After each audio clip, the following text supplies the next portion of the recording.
Hello, everybody. Welcome to the Prime at PrimeSportsWorld.com. Yes, Prime Sports World is in the building, and we will be doing a show every night called The Prime. Tonight we're going to talk about Game 6, review Game 6, what's in store for Game 7, LeBron, Eurocup, a little baseball, Von Miller getting them bucks, that and more. Out!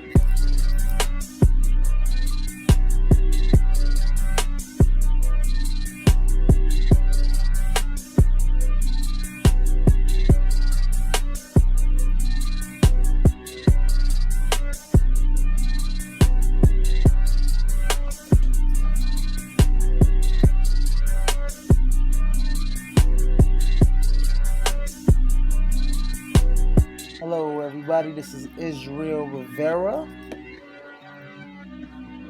I am the main host, the co-host, the one-man band, the ultimate machine. I am the oil in the engine parts to this magnificent machine that I have created, Prime Sports World. This is the Prime's first ever groundbreaking podcast here for everyone tonight. And before we start, I just want to let everybody know it's gonna be on SoundCloud, YouTube, Facebook, Twitter, LinkedIn. So everybody leave any comments underneath any of the podcasts. I will comment back. Share the podcast. And just enjoy. Just enjoy my thoughts. I don't have a co-host right now, obviously. First podcast. This is my narrative. My narrative. And I finally have the outlet. Okay? This is Israel Rivera's podcast. This is The Prime. Okay? So anything that I say goes all day long or all night long.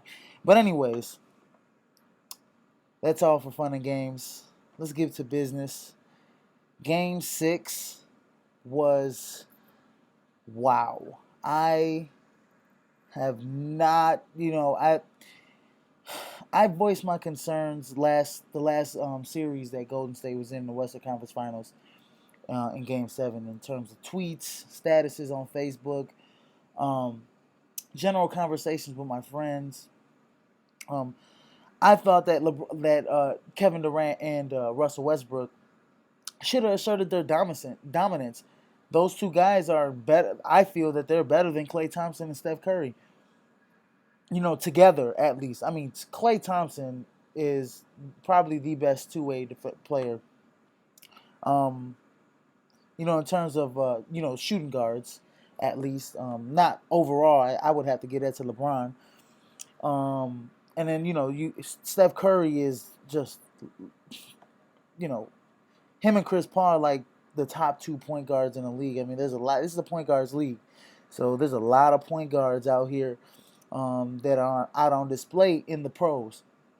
But those two guys are they're gonna go down as the greatest shooters in NBA history. Everything basically that they throw up is just it goes down. The net sometimes doesn't even move. So with that being said, just looking at the game, early on, LeBron said, "Look, I'm LeBron James. I'm the greatest player in the world. I am going to assert my dominance, and I am going to take over this game." And that's exactly what he did. 2 games in a row, over 40 points, almost a triple-double in this game, in Game 6. Almost a triple-double, I believe, if he even had a triple double the last game, along with Kyrie's 41. I mean, let's not even take anything from Kyrie Irving in this game as well. Just because he didn't score 40 like LeBron doesn't mean he didn't have 20 in the first half, and doesn't mean he wasn't making buckets. He cooled off in the second half a little bit, but he still brought his A game. Tristan Thompson brought his A game. Richard Jefferson made key. Dante Jones made key plays. There was a stretch in there where Dante Jones, had a rebound. He got an and one. Uh, he got a foul on Draymond Green. I mean, he's just Dante Jones is the great agitator. He's like one of those guys that you hate to play, but you love to be his team. He's like a Joakim Noah type of player. But just going through the stats, I mean, Klay Thompson 25 on 9 of 21 shooting. Steph Curry 30 points on 8 of 20 shooting, only 6 assists, 2 rebounds. I mean, I'm not a 6 fouls. He fouled out. 1 assist, 2 rebounds. I mean, Steph Curry, had an average shooting night. He shot below 50%. Klay Thompson, the same thing, shot below 50%. They weren't on their games. I mean, neither of those guys. I mean, when they try to get it going, they try to get some magic going. They weren't, and I think Steph Curry, when his assist levels are at 1, 2, 3, I mean, that's, they're pretty much going to lose. I mean, he has to make that up with, scoring 40 points, to make that up. So when, he only has 1 assist, that's not doing much for your team if you're the floor general. I mean, that's pretty much, Sean Livingston had more assists. He had 3 assists off the bench. I mean, Steph Curry has to be a playmaker. If they want to win the championship in Game 7, he has to be a playmaker. He has to find his guys. He has to drive and kick. This is where he needs to show everybody that he can beat you more than just shooting the three-point shot. He could beat you more than just, scoring on offense. He could dime, he can assist. He can, get the ball movement, get the offense going. Everybody was saying Draymond Green was going to make a big difference. He really didn't make a difference. He shot 7 shots. He made 3 of them. He played 41 minutes, had 10 rebounds, 6 assists, 8 points, and 5 fouls. I mean, early on, he was in foul trouble. So, for everybody else saying Draymond Green was going to be the difference, I'm sorry. He was not the difference. I can't believe people think that this guy was going to be the difference. Andre Iguodala looks hurt. Harrison Barnes, where's Harrison Barnes been? Harrison Barnes has lost himself some money the last 2 games. Have you talked about plummeting? If he would have played really good, I mean, we're still talking about, hey, Harrison Barnes is going to get 18 minutes. Now we're talking like, is Harrison Barnes even clutch? Where's he been at the last 2 games? He has not shown up. And it's been kind of like a vice versa. On Cleveland's side, we were talking about, hey, where's J.R. Smith? Hey, where's Kevin Love? We're still saying, hey, where's Kevin Love?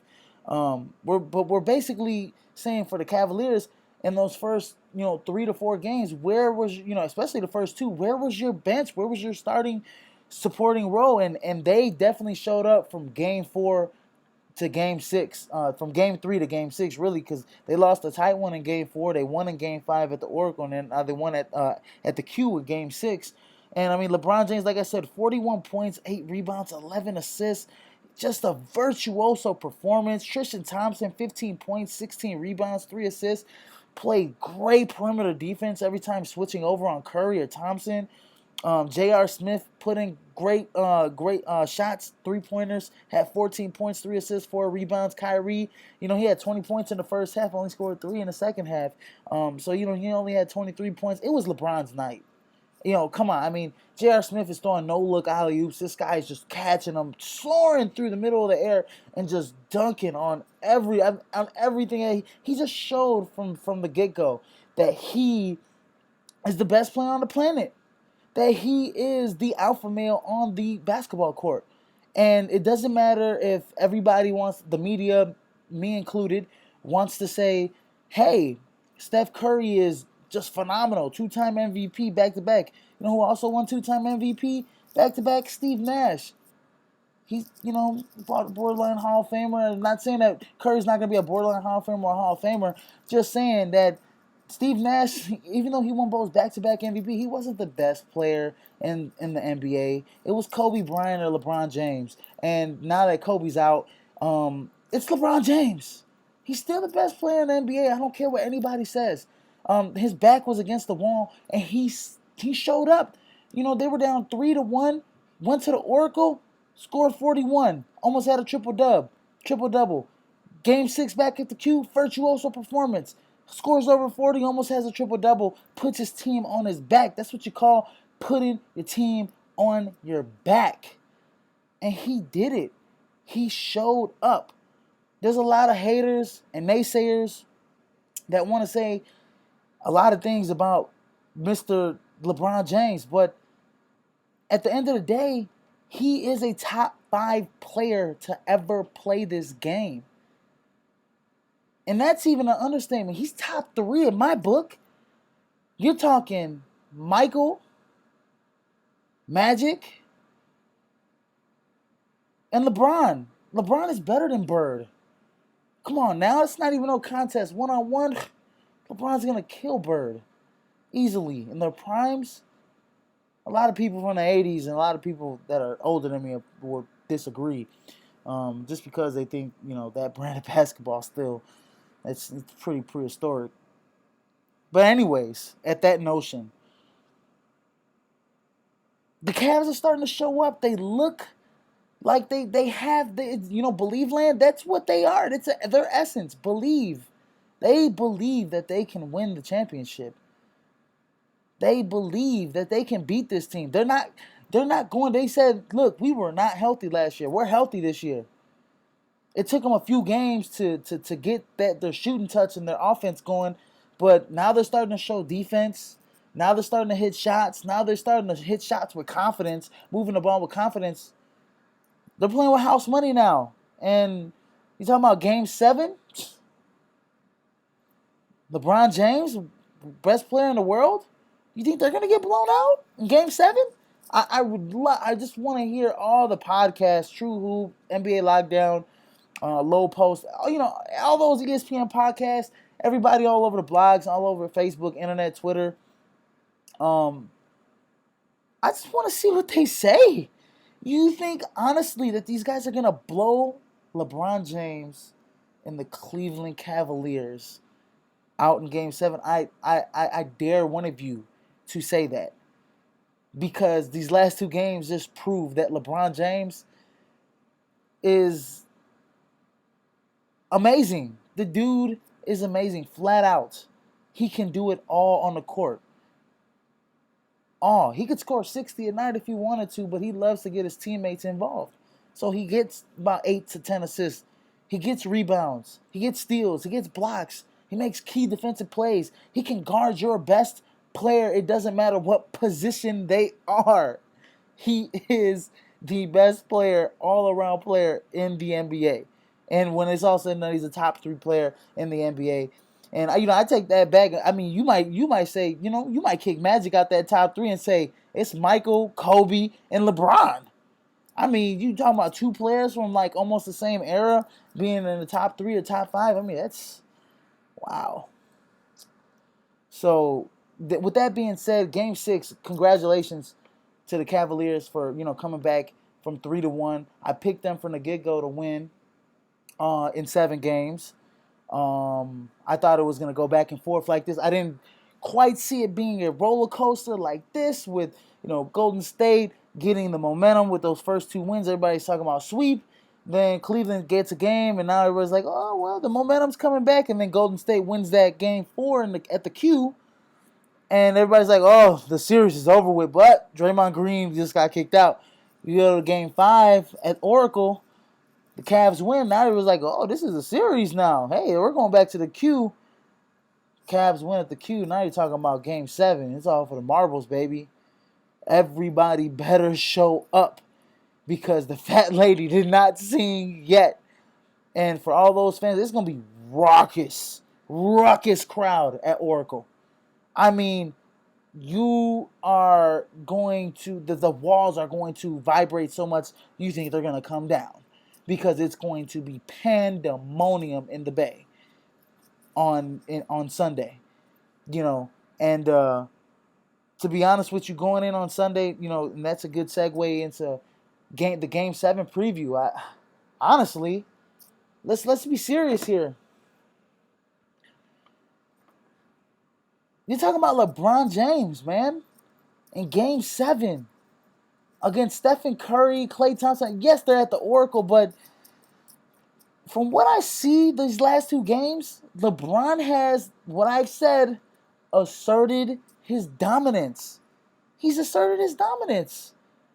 He's the last two games he stepped on the floor, he's saying, I am the best player in the world and I am the best player on this court. And that is the attitude that Cleveland needs from LeBron James to win the championship. That's all they need. They need him to bring them along. They need him to play like this. That when he plays like this, it's contagious. Everybody feeds off of it. And if he has one of these virtuoso performances again, I'm sorry, but Golden State, I don't care what you do, they're not going to win. And especially Andrew Bogut, we don't even know the status of him going into Game 7. That's a rim protector right there. That is a rim protector right there. And, you're playing super small.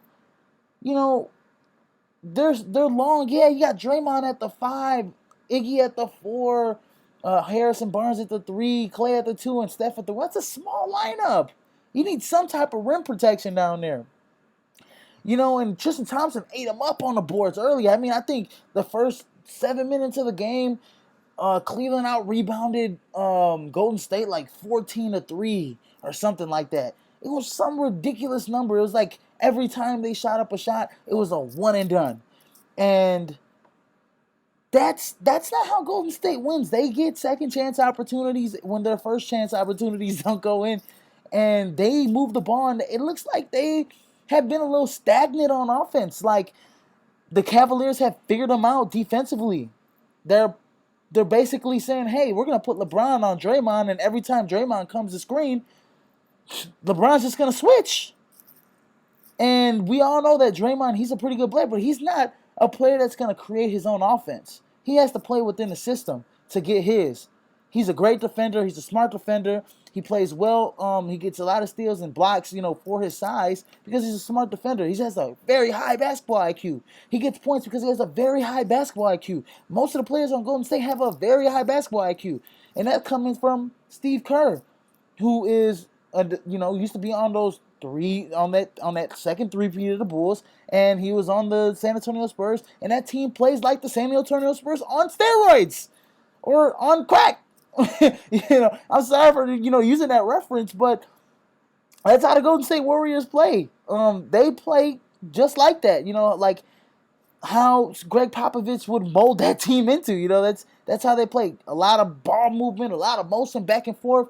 A lot of screen action roll at the top, high screen roll, and then you got Stephen Curry just pulling up 30-foot threes. Klay Thompson just shooting ridiculously. I mean, that's a great team. And with all that being said, I see a very good game going down to the wire on Game 7, but I see LeBron James taking that game over and winning the championship and bringing it home for Cleveland. Just because of the fact that he has shown, and I don't see anything changing. I don't see Draymond Green. I don't see Andre Iguodala. I don't see anybody changing LeBron James' game. I don't see anybody. If LeBron James continues to shoot the jump shot, the mid-range, the three-pointer, the mid-range out the post, taking it to the hole at will, when he's doing that, he's pulling up and he's making them, it's hard for you to stop that. It's hard. 6'8", 260-plus pounds coming down on a fast break. Are you going to stop that? If you're Steph Curry? If you're Klay Thompson? No, you're not. And so he's been showing that he is the best player on the court, and that's what he's going to do in Game 7. Now, I'm not trying to be biased or anything, because last year I was wanting Golden State to win. I was the opposite position. I go back and forth. Right? None of these teams are. I don't follow. I don't really like. I mean, I'm a big NBA fan. Of course, I'm a sports journalist, but I do not like the Cavs. I don't really like the Cavs. I don't really, like the Golden State Warriors. I'm a big Bulls fan. I love the Bulls, and as a Bulls fan, you have almost a natural disgust for LeBron James because he kills you in the playoffs. But it's like if you're a Cleveland fan, you're loving it because he just puts up these virtuoso performances, and as a Bulls fan, looking at the Cavs, you're like, every year, or it was the Miami Heat or the Cavaliers before, when he was on the Cavs before he went to the Heat and he was knocking the Bulls out. You're just like, well, you can't do anything. This guy is amazing. Nobody could stop him. His teams are, even though he has like scrubs around him, like he raises the level of their performance. That's making impact. That's impact right there. And you can't do nothing but to appreciate. I can't hate. I can only appreciate. So on a regular basis, hey, I'm going Bulls all the way. But in this series, I picked the Cavs in 7, and I'm sticking to it. I'm going with it. I think that Kyrie Irving gets it going. I think LeBron James definitely gets it going. I think J.R. Smith, makes a couple threes. I think Kevin Love is actually, for some reason, I think Kevin Love is going to show up in Game 7 when it matters the most. For some reason, I'm still waiting for Kevin Love to have a pretty decent game. But I think that Tyronn Lue's doing it the right way. He's not giving Kevin Love a lot of minutes. He's splitting them with Richard Jefferson and Tristan Thompson. He brought Dante Jones off the bench. He brought Mo Williams off the bench because Delly hasn't been playing well. He's switching it up, and Tyronn Lue has made the correct adjustments to put his team in this position. He's a good coach. A lot of people want to take it away from the Cavs that LeBron is the guy that's running the show. He got David Blatt fired. Yeah, that may be true, but Tyronn Lue is no slouch. He has championship experience as a player, as a coach, as an assistant, and he has made the correct adjustments for this series. He basically has not played his players that aren't going to be effective. Mozgov is not going to be effective. Yeah, he's a rim protector, he's a rebounder, but he's not going to be effective on the offensive end. They need that. Delly hasn't played good at all this series. Mo Williams hasn't really played at all, but his offense is, he could put it on if he wanted to, and he's probably a better option right now than Delly is. Richard Jefferson, today was the first time we saw Dante Jones. I don't think we'll see that in Game 7, but who knows. But Richard Jefferson has played the Shane Battier role that Miami Heat had, and what LeBron James, I think, was missing in the Cavaliers last year. So, Richard Jefferson has played a really key, pivotal veteran's point. Tristan Thompson, Game 6, looked like the $82 million man. He looked like the $82 million man. And so, going into Game 7, I'm going Cavaliers. And that is my final answer and final prediction for that. And, I just cannot wait till... I just can't wait. I just can't wait till Sunday, till I see that Game 7. That is going to be one for the ages. I'm predicting overtime. I'm predicting it's going to go over 100 points. I'm predicting overtime. I'm predicting at least 1 to 2 overtimes. And if that happens, you got to put this series as one of the best ever. One of the best ever, period. So we're going to move on to to soccer. We don't talk about a lot of soccer. I was a host on one of the co-hosts on the Triangle. I don't know if anybody heard, has listened to it. And again, like I said, post comments. I'm going to be posted on Facebook, YouTube, LinkedIn, Twitter, SoundCloud. So everybody post a comment, tell me what you think, and I'll reply back. We can have a discussion going back and forth. We didn't talk a lot about soccer. We didn't talk a lot about soccer on the Triangle. So, I just, figured I'd, talk about soccer right, today and what's been going on since Friday, the Eurocup. Today, I believe, let me see, today, who played today? It was England versus Wales. England beat Wales 2-1. I believe they took first place of that group with that win. Northern Ireland beat Ukraine 2-0. And that's what happened. Germany and Poland. Germany and Poland, I believe, played to a tie. Looks like. Um, so yeah, I mean, Eurocup's pretty big right now. Um, Definitely, you got your favorites in Spain as always. Germany, Italy, um, Belgium's always pretty good. Portugal's always pretty good. Uh, France has started off pretty good. So we're gonna see. I'm gonna go with Spain. I mean that's pretty safe pick. Where everybody go with Spain pretty much. I mean, not much to say about the Euro Cup. Haven't really been into soccer as of lately. So I haven't really been following with the transfers or anything. But just to go over that recap, I'll recap, Friday's action as well. Looks like that Wales, I caught a little bit of that Wales-England game. It was pretty phenomenal. Wales came back, England came back, won that game at the very end in extra over the 90th minute. I think it was like the 93rd minute, I believe is when they scored. Sturridge, Sturridge basically, yeah, I think it was a 92nd minute. Daniel Sturridge, hitting the goal. It was pretty good game. Pretty good game. Vardy from Lancaster, basically tied it, and that's when they started taking momentum. But hey, Wales has played really good. There's a little bit of some beef going around before heading into the game in between England and Wales. Some of the fans were chattering back and forth amongst each other. So, that was a pretty entertaining game today that I watched. In between that, Northern Ireland has been pretty good. They beat Ukraine today. There's a 49th minute goal by Gareth McCauley and a 96th minute goal by Neil McGinn. So it is what it is, man. Euro Cup is here, man. I can't wait till the World Cup comes in a couple more years. So shout out to all the soccer fans.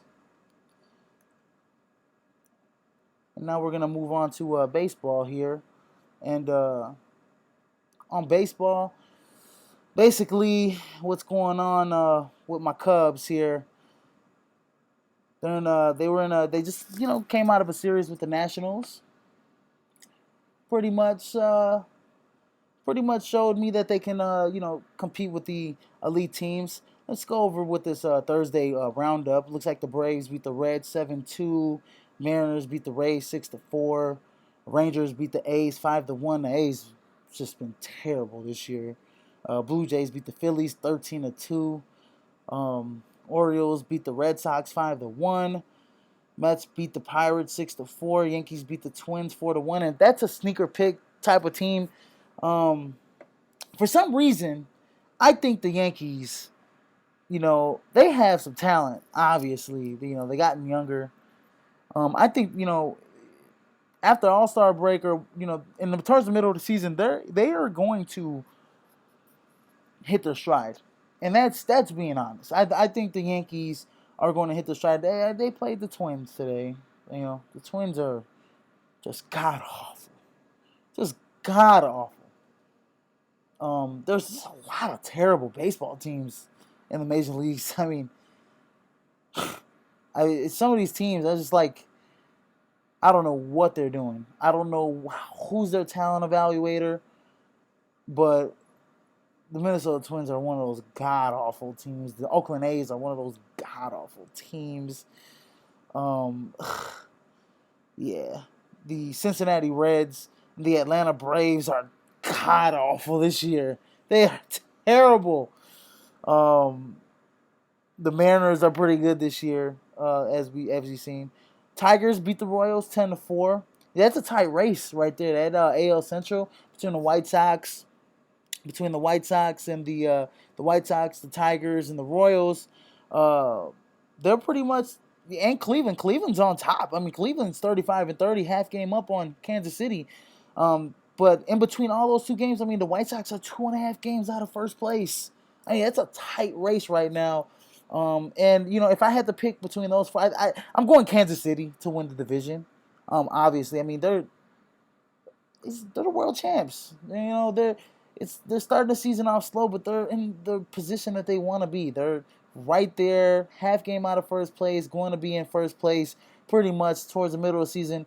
They'll take off and they'll show that they're the best team, pitching, hitting, fielding, wise, running the bases. They're ahead of of all those other three teams in the AL Central. The Cubs are they're just taking off. I mean, they 9.5 games in first place. St. Louis and Pittsburgh ain't even gonna sniff them all year. It's not even a joke. I mean, it's ridiculous how good the Cubs are this year, and pretty much everybody predicted it. I mean, I believe they're bringing Wilson Contreras up. They just brought up Albert Almora, who actually I think hit the game winner the other night against Washington. Um, to beat them 4-3. So yeah, I see the Cubs. Yeah, this is what I see. I basically see if the Cubs have to go against the Giants in the NL, in the pennant in the NL championship. Oh man, the Giants are just experienced. I'm not a really big fan of the Washington Nationals, just because of the fact that I just don't see that team being a deep playoff team. They got a lot of talent. Don't get me wrong. They got Strasburg. They got Scherzer. I believe it's Scherzer, or is it Max? Hold on, let me. Yeah, it might be. Yeah, it might be Scherzer, or one of those other Scherzer or Max Yelling. I can't remember, but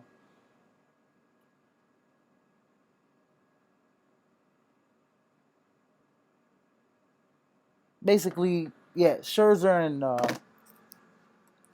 and Strasburg are basically their 1-2 punch, and they got a lot of money tied into those guys. Let's just put that into perspective. Um, a lot of money tied into Max Scherzer, um, and Steven Strasburg, and you got Bryce Harper.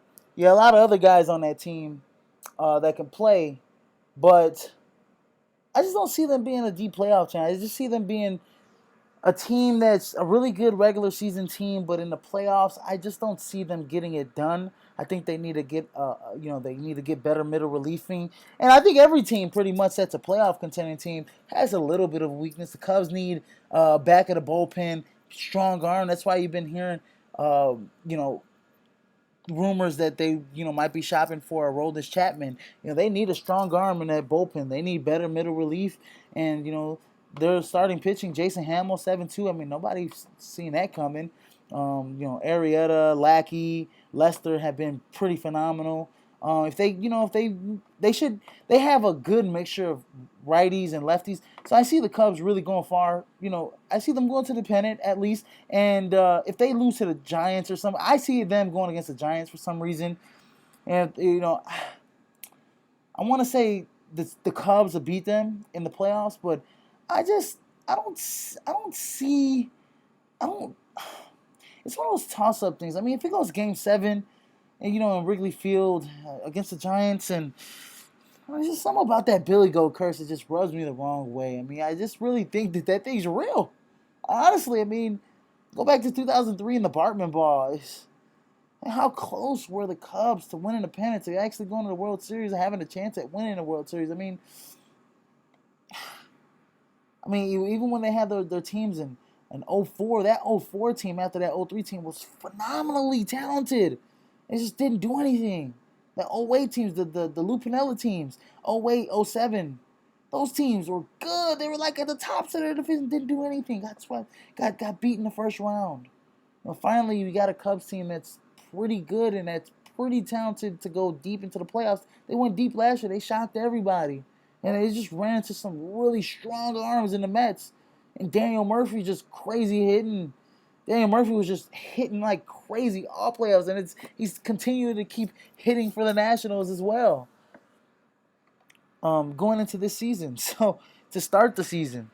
So basically, that's who I'm gonna pick for my early NLCS is the Giants versus the Cubs, and then my ALCS. Man, I mean, let's be honest here. It's pretty hard to bet against not having the Texas Rangers in the ALCS. I mean, I see the Texas Rangers going to the ALCS. That team is so talented. They're always good, always, year after year. I mean, I think last year I don't believe they made the playoffs. I'm not sure if they made the playoffs or not last year, but I know this year they're tops of the division. They're 6.5 games on top of the Seattle Mariners. Seattle's barely going to be fighting for a wild card spot. Um, and that NL East series is also the NL East division is also close. Even though the Yankees are 6.5 back, Tampa Bay 6.5 back. That division is close. I mean, Boston's 1 game out.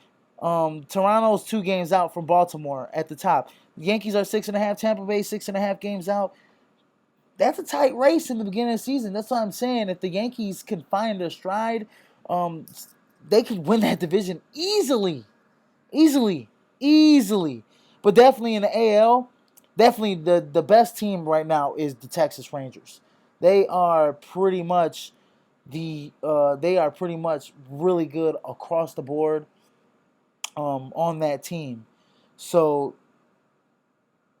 that's, and if I had to pick who was gonna, it would be the Royals versus the Rangers, and I go the Royals are gonna make it to the World Series. I want to say it's gonna be. I'm really 65. I'm really 65% sure that the Cubs are gonna win the NLC because they're so young. They got experience, but they're young, and they go to the I just gotta make it there. I have a feeling if the Cubs can make it there, yeah, no problem. I think no problem. They'll probably win the World Series, but they just gotta make it there. They have to make it there, and all the Chicago fans are just praying that the Cubs make it to the World Series this year because that team is uberly talented. But yeah, I would go with the Royals. Experience in the championship series always counts. That's why I'm so low on the probability of the Cubs because of the Giants. I'm predicting that they'll face. But yeah, in terms of Texas and Kansas City, if I had to pick between, I have to go with Kansas City, especially in the playoffs. They got that World Series. They've been to the World Series 2 years already running. They won against the Giants, and then they won last year against the Mets. So definitely, I see Kansas City. Definitely, I see Kansas City making it to the World Series for a third straight time, at least this season. Can't speak for next season or anything, but definitely looks like it's a long season. We'll be talking about MLB baseball all year. We will. I mean, not all year, but we'll be talking about baseball for the next till October. Till next October, we'll be talking about baseball. So definitely want to move on to the Von Miller. Now that Von Miller contract situation is looking very, very, very slim. I mean, he's already publicly came out today and said there's no chance in hell, no chance that I will play this season if the Broncos franchise tag me. This is what I'm going to say to the Denver Broncos. Did you just see Fletcher Cox get all that money? This reminds me of the Shaquille O'Neal, Alonzo Mourning situation back when Shaquille was in Orlando and Alonzo got that big deal. Okay? He's like, whoa, 100 million? Well, I'm going to get, I want to be 130 million. That's what, Shaq said on the documentary, that he wanted to be the highest paid big man. And so, now all of a sudden for a defensive end, yet your asking price is like 100 million. I believe it was 100 million. Was it 65 guaranteed? I believe it was. If I'm not mistaken, that's what the contract was for Fletcher Cox. I mean, 103 million. 103 million. And I believe 63 of it is guaranteed. 63 million is guaranteed. The most ever for a non-quarterback. The Philadelphia Eagles believe so much in Fletcher Cox that they're going to give this guy $103 million. He's good, but he ain't Von Miller good. Von Miller is now going to be like, Fletcher Cox is getting $103 million? I want $130 million with 75 or 80 million guaranteed because I'm better than this guy. I'm a Super Bowl champion. Me and DeMarcus Ware are the best tandem in football right now when it comes to defensive ends. So if I'm John Elway, I'm sitting back in that box, I'm sitting in your office, and you're going, not that smart to franchise tag our best defensive player right now. I would give him the money. Give him the money. Just like Jerry Maguire. Give me the money. Show me the money. Show me the money. Show me the money. That's what Von Miller is saying to John Elway. Show me the money. That's what it comes down to.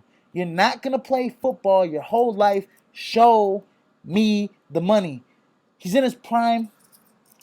Best pass rusher next to J.J. Watt. There's a lot of them. Clay Matthews. There's a lot of them. There's a lot. There's a lot of great pass rushers in this league. Von Miller is right up there with him. Right up there. He's probably the hardest to get your hands on. He's so slippery. He's so strong. He's got long arms for a 6'2", 6'3" guy. Von Miller is the real deal. Pay the man. That's it. That's all. That's all I have to say is pay the man. And pretty much, if they don't pay the man, he's going to sit out. And this is going to turn into basically another Cam Chancellor situation. You don't pay the man, he's going to leave. He's not going to leave, but he's not going to attend your training camp. He's gonna sit out. That's basically what he's been saying, is that he's going to sit out.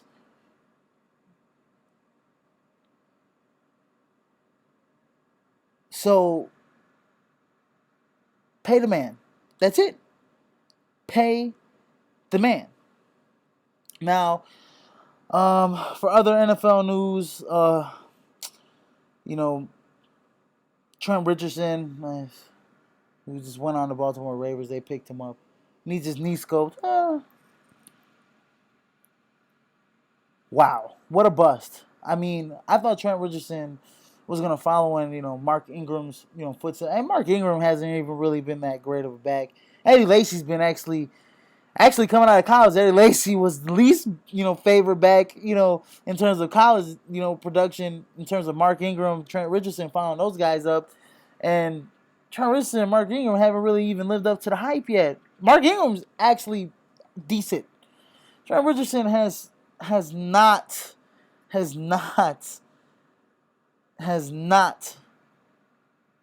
been what we thought he was going to be.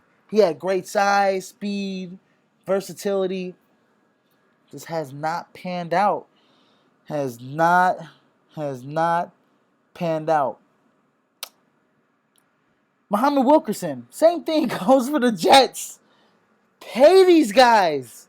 I don't get why these NFL teams don't want to pay these guys. This guy's been in a stalemate contract, a contract situation stalemate for literally 2 years. This guy's been asking, hey, you guys need to pay me. No, they're not going to pay him. They are not going to pay. And you know what? He'll get his money. When these guys start sitting down, these guys start saying, hey, you know what? We're not going to attend training camp. Teams get real hot there. They go, hey, we really need Wilkerson there on that end. He's a big part of our defense. So pay the guy. Pay these guys. They're not going to play football forever. This is such a violent sport. Such a violent sport. These guys got families. Pay these guys, man. They're worth it. They show up to work every day. They work out. They study film. They're playing at the top of their ability. They're playing on the professional level. Pay these guys. Pay these guys.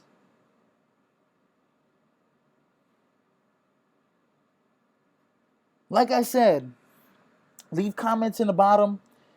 Um, I'm gonna be posting this on Instagram, LinkedIn, Facebook, Twitter, SoundCloud.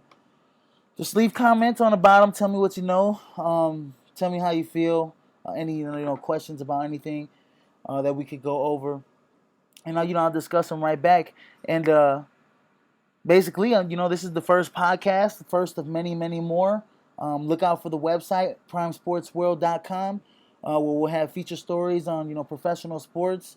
I'm also going to have an internship program where I'm going to introduce for future student journalists into, the writing, into, writing for your schools, writing for college athletics. That's how I came up in, oncampussports.com. I was really inspired by a lot of the work that I, did this past year on the Triangle, by listening to True Hoop and the Low Post and Jalen and Jacoby on ESPN and NBA Lockdown, and you know, I just got inspired to create my own stuff, to make my own podcast, to voice my own, to be my own voice, to create my own work, to show people that I'm very passionate about this. So definitely you'll be seeing a lot more of the Prime at night, and then watch out for the morning grind in the morning. I'll come back with another podcast in the morning, and just leave, like I said, leave comments, share them, show me the love, and I'll see you tomorrow. I'll see you tomorrow morning. See you tomorrow night. Have a great night, everybody. See you back tomorrow on the Prime. Peace. In case I don't see you, good afternoon, good evening, and good night.